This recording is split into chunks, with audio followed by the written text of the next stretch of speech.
Coucou à tous, bonsoir, bonjour. Ok, je vais parler de la Mbinda Cher Cher. Je donne aussi mon point de vue.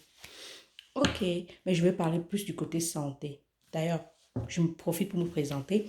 Je suis Madame Keifa, qu'on prénomme Thérèse, la promotrice de la page Santé Prévention sur Facebook, Santé Prévention sur YouTube. Et aujourd'hui, je voudrais vous parler de ce du côté santé, de la binda cher cher, manger la banane avec sans la peau, du full contact. Et je profite aussi pour dire que sur la page santé et prévention, nous ne faisons pas de prescriptions, nous ne faisons pas de consultations, mais nous prévenons la santé en donnant des conseils, en parlant des choses qui entrent dans le quotidien, en parlant des maladies particulièrement qui entrent dans le quotidien. Et que nombreux sont ceux-là qui ne le savent pas en Afrique ou au Cameroun parce qu'on ne les explique pas bien. Et j'insiste aussi sur le fait que toi, le patient, tu as le droit de savoir ce qui t'arrive, de savoir ce qui va t'arriver par rapport à la maladie que tu portes. Et le professionnel sanitaire a le devoir de t'expliquer ça. J'insiste sur ce fait. D'ailleurs, si vous partez sur la page, vous allez vous rendre compte que j'en ai parlé. Mais aujourd'hui, non. Attardons-nous d'abord sur Lambina cher cher. Ok. Maman, je vois les choses. Je ne comprends pas comment deux personnes normales, conscientes, ne se connaissent pas. Elles viennent de se rencontrer. Elles sont tombées in love. Maman, vous décidez d'aller au lit, vous ne vous protégez pas comment? Mon frère, ma soeur, vous avez fait les examens? Non, j'ai envie de comprendre. Parce que parfois, on dit qu'on raconte des choses, mais j'ai envie de comprendre. Comment tu peux aller au lit avec quelqu'un que tu ne connais pas, sans mettre le préservatif? Est-ce que tu as cherché à savoir si la personne a l'hépatite, le VIH, la syphilis, le chlamydia? Hey, my sister, my brother. Je vais parler d'abord des hommes. Pour les hommes, lorsqu'on parlait de VIH, c'est devenu banal, tout. Les gars disent, je ne mange pas la banane avec la peau, je ne ressens pas le plaisir. Mon frère, si tu vois que tu veux ressentir le plaisir, tu sais ce que tu as fait. Épouse la fille là, allez à l'hôpital, faites les examens médicaux, vérifiez votre statut. Et alors, Ignacé, Mpinda et cher. Il n'y a pas de problème. Mais papa, pense à ton corps. Comment tu ne connais pas une fille parce que ses fesses sont bien moulées là? Tu décides d'entrer dedans sans te protéger. Et si tout le monde trempe sa queue dans son... Comme toi, tu trempes là maintenant, ça va donner quoi? Pardon, papa. Dorénavant, pense à ta santé, tu comprends? Pense à ta santé. Porte le caoutchouc. Si ce n'est pas ta part. Vole et pars. Maintenant, je vais parler de mes soeurs camerounaises. J'insiste, j'ai africaine, camerounaise particulièrement. Ma chérie, ce n'est pas parce que tu prends la pilule, ce n'est pas parce que tu as mis le stérilet que tu vas te permettre de faire du n'importe quoi de ton corps.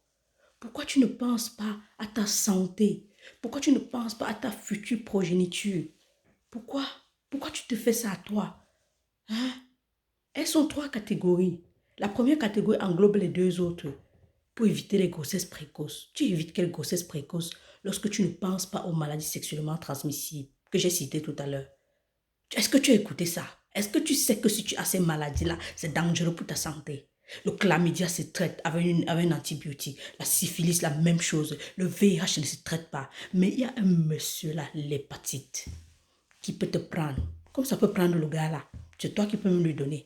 Mais si lui te donne, ma chérie, non seulement d'ici 35 ans, tu vas commencer à ton visage va être froissé, tu vas devenir vilaine, tu vas commencer à être laide, les gars ne vont pas te regarder. Mais tu vas porter une maladie qui est silencieuse, qui ne bavarde pas, qui se manifeste seulement quand le temps est passé et quand monsieur le foie devient fatigué. Ah, ma chérie, pourquoi tu te fais ça? Ouais, ma cota, pense à toi. Donc, en voulant éviter les grossesses précoces qui est la première catégorie, tu te mets dans l'indemne. Maintenant, alors celles-là qui prennent les pilules là, oh mon Dieu. Ma chérie, la pilule que tu prends là, c'est un facteur de risque pour le cancer du sein. Est-ce que déjà, quand tu restes à la maison, tu tapes ton sein pour voir si tout va bien? Est-ce que tu as regardé ton sein pour voir si le bout entre à l'intérieur ou il y a un liquide qui ne devrait pas sortir, qui est en train de sortir? Est-ce que quand tu prends ta pilule là, tu cesses de consommer l'alcool? Non, tu bois l'alcool. C'est encore toi qui vas dans les snacks, tu consommes la chicha, tu fais tout. Oh, tata, pourquoi tu ne t'aimes pas? Et c'est encore toi qui vas manger beaucoup, devenir costaud, avoir encore le diabète ajouté sur ça. C'est vrai, d'autres études disent que c'est un antidiabétique, mais ma chérie, pense à toi. Tu penses qu'elle est une femme sur 100, qu'on dit qu'elles sont à risque de X, Y là, ça peut pas être toi. Ça peut être toi, oui, ça peut être toi. Et c'est encore toi qui même le réveilles sur ton téléphone pour que ça te rappelle. Pourquoi tu souffres comme ça? Au lieu de souffrir comme ça, ma chérie, dis à ton gars, mets le préservatif.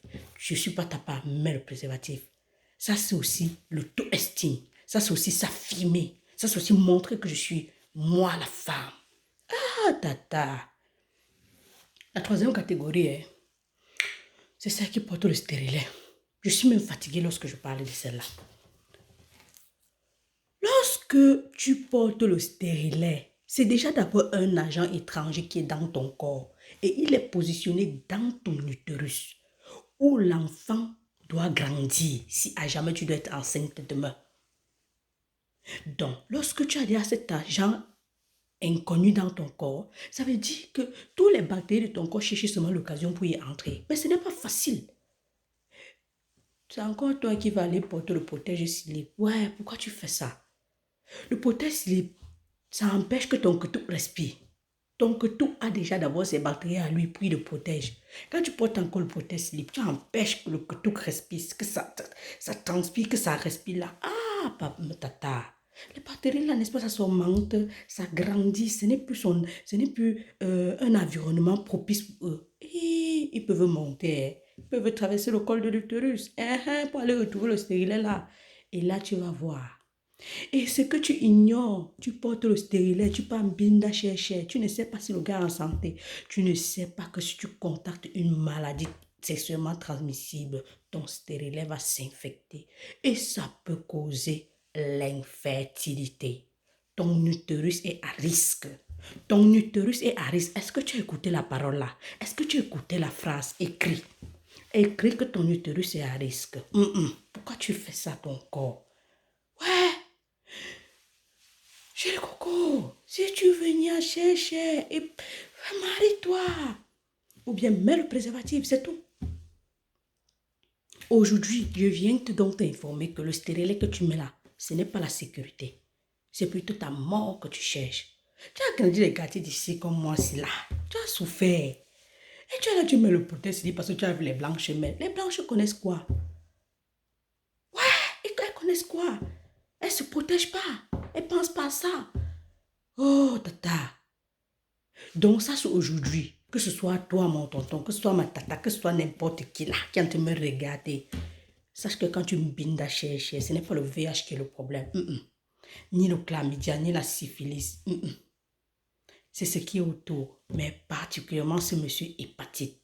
Parce que lorsqu'il entre, surtout l'hépatite B, on ne le soigne pas. Non, on ne le soigne pas. Écrit, on ne soigne pas l'hépatite B. Tu en as besoin.